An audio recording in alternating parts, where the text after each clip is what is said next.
Continuamos con la clase sobre Max Weber y vamos a colocar un ejemplo que aunque o sea, no lo desarrolla así, pero que nos pueda servir un poco para ver cómo se puede trabajar esto, ¿no? Donde nos habíamos quedado sobre los tipos ideales, ¿no? Imaginaos que, por ejemplo, queremos ver la democracia como tipo ideal. Bueno, pues lo que elaboramos es todo un desarrollo conceptual acerca de, pues, democracia es que existan elecciones libres, que haya asociación de prensa, que la ciudadanía participe, que se expongan públicamente debates en las plazas, que se permita la huelga, que el mundo del trabajo elabore contratos convenidos con sindicatos y, bueno, etcétera, etcétera, lo que se nos ocurra, ¿no? Si queremos ver de qué va la democracia. Bueno, pues todo lo que se salga de eso, imaginemos que queremos compararlo entre países, pues a lo mejor hay un país que no permite tanta libertad de prensa como otros, ¿no? Esto, por ejemplo, lo desarrollan, ¿no? Algunos autores, no de esta manera, pero bueno, que nos sirva de ejemplo, ¿no? Cuando, por ejemplo, se habla de las poliarquías, ¿no? Como sinónimo, casi sinónimo de democracias, ¿no? Bueno, pues como digo, ¿no? Todo lo que sea divergente de este modelo ideal, pues se van punteando, ¿no? Las cosas que se salgan del modelo y se trata de buscar las causas, ¿no? Pues pensemos, pues no hay participación ciudadana porque el voto es o no es obligatorio y ahí veríamos también la divergencia y esto implica pues una mayor conciencia de que el sistema de partidos tiene que ver con un desarrollo pleno de la ciudadanía que se considere democrática. Bueno, pues ahí es como esa forma de trabajar, como decíamos ya antes, ¿no? Ahí pues tenemos que recobrar cuantos más datos, cuanta más empiria, mejor, ¿no? Lo que comenta, ¿no? Ahí Ritzer, ¿no? Cuando sigue hablando de Weber, ¿no? Y seguimos, pues eso, ¿no? Que los tipos ideales no son productos del capricho, sino que son conceptos construidos con una lógica. Tienen que ser empíricamente adecuados y, como es lógico, tenemos que conocer la historia para después derivar los tipos de esa realidad, ¿no? Problema, pues buscar ese equilibrio justo entre lo general y lo específico, ¿no? No pueden ser ni demasiado abarcadores que casi nos lleven a una abstracción, pues no sé, metafísica, ni tan específicos que pues terminen siendo simplemente el chapapote del ejemplo, ¿no? Es decir, hay que buscar pues algo específico y equilibrado. Tiene que ser, dice Weber, una exageración unilateral de lo que sucede en el mundo. Cuanto más exagerado, más útil. Y pueden ser tanto dinámicos como estáticos. Esto ya nos da a entender de nuevo lo que decimos en la primera clase, ¿no? Ese dinamismo es también una preocupación en Weber en el sentido de analizar qué sucede con el cambio, ¿no? Y de ahí también lo que comentábamos en la primera clase. Tenemos que estar todo el rato elaborándolos. Pensemos en un tipo ideal, la revolución, ¿no? Pues la revolución no es lo mismo, seguramente, eh, para Copérnico o Galileo, que se peleaban contra la lógica escolástica aristotélica de cómo está conformado el mundo. Es decir, ese concepto de revolución es clave, ¿no? Para entender la ciencia moderna. Pero el concepto de revolución seguramente no es lo mismo para Marx y seguramente hoy en día el concepto de revolución no es lo mismo tampoco para nosotros que para estos científicos que estamos analizando en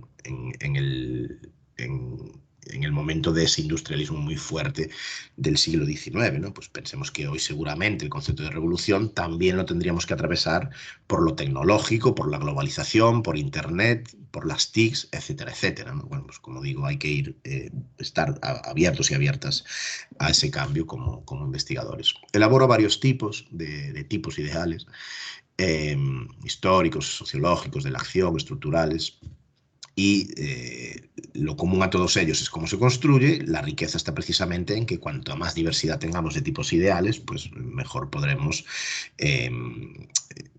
explicar la realidad, comprender, mejor dicho, la realidad para lo que comentamos también en la clase anterior, para darle significado, para poder interpretarla lo más científicamente posible. De la misma manera que decíamos en clases anteriores que Durkheim era uno de los sociólogos fundamentales de la moral, pues aquí también hay toda una propuesta científica por parte de Max Weber. Por ejemplo, influyó mucho en la sociología de la educación. Para nada se puede decir que elaboró una interpretación errónea de... o sea, sería erróneo, perdón, decir que su obra carece de valores, ¿no? Lo que él sí que trataba de hacer era un poco, digamos, dejar los prejuicios fuera del aula, ¿no? Para entendernos. Dejar los prejuicios fuera de la investigación. Sí que es verdad que asumía que toda investigación tiene cierto interés, ¿no? Pero así que están, digamos, marcados los objetivos que nos interese cubrir, tenemos que ir con toda la objetividad posible para comprender lo que sucede en nuestra investigación. Relacionado con el tema de la educación, decía que había que controlar por parte del profesorado los valores. Decía que no es lo mismo un público ante un meeting que un público en un aula. Claro, la complejidad que tiene esto es ver hasta qué punto se pueden apartar esos valores, ¿no? Por ejemplo, para Marx decía que los hechos y los valores van unidos, están entretejidos dialécticamente. Pues en Max Weber hay una crítica a esto y dice que, bueno, que una cosa es el hecho y otra cosa la valorización. Claro, entendemos que esto también tiene mucho que ver con lo que dijimos antes, ¿no? Del tema de la interpretación. Si ante un hecho hay diferentes interpretaciones, también lo que se da por supuesto es que cada una de esas interpretaciones entraña que hay un valor detrás de ella, ¿no? Dice él, ¿no? Que una actitud de indiferencia moral no tiene conexión con la objetividad científica. Es decir, al final, pues tampoco podemos colocarnos en ese estado de completamente en blanco el colocar la mente. No se puede nunca, nunca del todo llegar a una abstracción del juicio, a una separación de juicio, dejar el juicio en suspenso, ¿no? Entonces, en ese sentido, pues también indicar que obviamente la propia obra de Max Weber está repleta de valores, ¿no? Es algo que, bueno, se le ha venido criticando, ¿no? Que una cosa es lo que dice, otra lo que hace, pero bueno, en cualquier caso, él propuso la importancia que tenía el separar hechos y valores, ¿no? ¿Qué es paradójico, como dijimos también en clases anteriores? Pues que a pesar de su compromiso con lo micro, también su obra está situada sobre todo en lo macro, ¿no? Aquí también hay un debate. Veremos con Parsons, que sí que él, ya dentro del funcionalismo, trató de desarrollar teorías integradoras, ya no digamos autores más actuales como Giddens o Bourdieu. Bueno, los teóricos que teorizan sobre Weber, pues unos se decantan con que sí que propuso una teoría integradora, otros que no tanto es así, pero bueno, en cualquier caso quedémonos con la importancia que él ha tenido para teorías posteriores y para la comprensión de la realidad social desde enfoques muy diversos, micro y macro, ¿no? Insistir en la importancia que le da al significado a escala individual. Aún así, lo dicho, ¿no? Pone énfasis en grandes estructuras y parece, ¿no? Como crítica que eso, algunos afirman que al final no tenía demasiada preocupación por el significado que la gente hace a lo que hace, ¿no?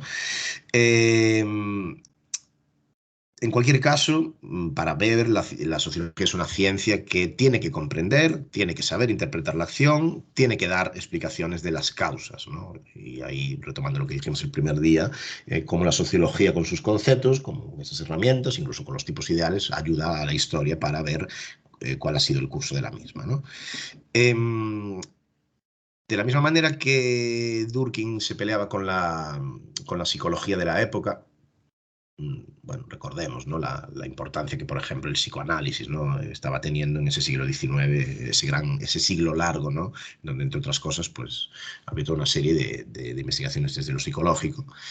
En el caso de Weber, diferencia acción y conducta, ¿no? La conducta sería un comportamiento automático, no pensado, en el sentido de hay un estímulo, hay una respuesta y digamos que hay poca reflexión en el medio entre ambas, ¿no? No es este comportamiento el que le interesaba a Max a Weber, sí le interesaba el otro componente, la acción, ¿no? Porque ahí sí que hay una reflexión, es decir, hay algo separado del simple mecanismo estímulo-respuesta. Hay como el proceso que tiene que hacer el sujeto acerca de elegir, decidir. Y dentro de ello es clave que esa decisión para mover a una acción se da cuando alguien le da significado a algo, ¿no? Bueno, pues vamos a poner un ejemplo de andar por casa, ¿no? Cuando estamos ahí, pues medio dormidos, dormidas, camino al bus, que ni escuchamos, ni vamos como en esa especie de estado mental que, bueno, que lo hacemos rutinariamente, ¿no? Y no estamos parando reflexivamente a, me estoy subiendo a un bus, y aquí hay un monedero detrás que hace que el sistema funcione y hay un medio de transporte que me lleva a un sitio el cual es tal. O sea, no estamos en ese rato, ¿no? Es una exageración, ¿no? Tampoco es que haya tanto conductismo aquí, también hay toda una serie de reflexiones detrás, pero digamos que hay en ese proceso rutinario, mecanizado, ¿no? Como muy familiar al que ya estamos acostumbrados por haberlo hecho todos los días, pues ahí no hay demasiado análisis en cuanto a la acción, ¿no? A Weber le interesa precisamente el exponer ese momento de reflexión que implica el darle significado a una acción, ¿no? En ese sentido también concuerda con Durkheim, ¿no? en que la sociología tiene interés en lo psicológico de manera diferente a lo que lo hacía la psicología, ¿no? Y también en ese sentido, pues las propuestas de Max Weber abrieron la puerta a investigaciones posteriores, como decíamos, desde el interaccionismo, desde el fenomenológico, etcétera, ¿no? Eh, se centraba en los individuos, no tanto en la colectividad, y eso es como el punto de arranque fundamental para comprender su teoría de la acción, ¿no? Esa acción, bueno, él elabora, ¿no? una tipología que de alguna manera combinaba diferentes tipos de acción, ¿no? Una está orientada a fines, las expectativas, los objetivos últimos que tenemos en la vida, y de alguna manera medimos esas expectativas, ¿no?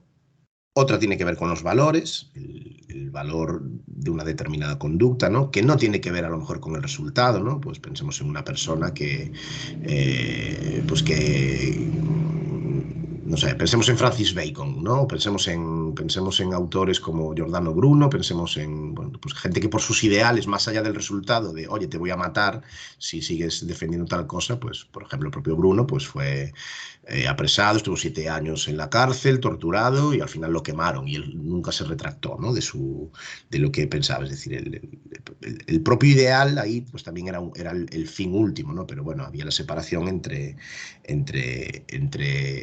ese fin, que era explicar el mundo de otra manera diferente a la medieval, con el valor propio que entrañaba el decir, pues hay mundos infinitos y no solo uno, ¿no? Pues son formas diferentes que le podemos dar a esa acción social, ¿no? de ese cambio en la modernidad.